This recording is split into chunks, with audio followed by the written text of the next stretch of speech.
ამ უწყების ფუნქციაა, რომ კორუფციული საქმეების გამოძიება მოახდინოს სხვადასხვა ტიპის უკანონო შესყიდვებიდან გამომდინარე.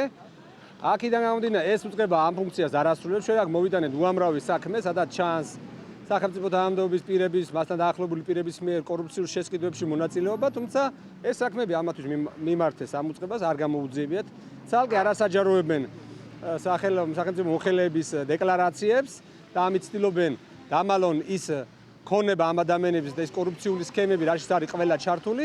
შესაბამისად, ჩვენ ვამბობთ, რომ ეს არ არის ანტიკორუფციული ბიურო, ეს არის კორუფციული ბიურო. რატომღაც გაასაიდუმლო ეს საჯარო სამსახურის მოხელეების დეკლარაციები და ხალხისთვის ხელმისაწვდომი არ არის აღნიშნული ინფორმაცია. ეს არის დემოკრატიული სისტემისთვის დაუშვებელი.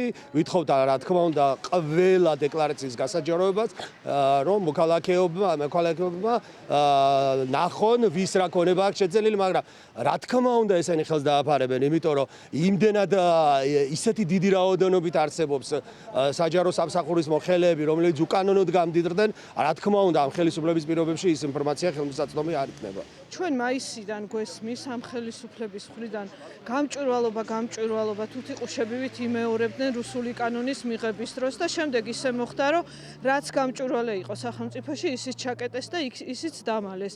ამას აქვს ორი მიზეზი ჩემი აზრით, ერთი ის რომ ეშინიათ ხალხის ეშინიათ და იმალებიან ყველგან სადაც შეუძლიათ და მეორე ის რომ კიდევ უფრო აძლიერებენ ამ კორუფციულ მანქანას, ქონებების უკანონოდ გადაცემას.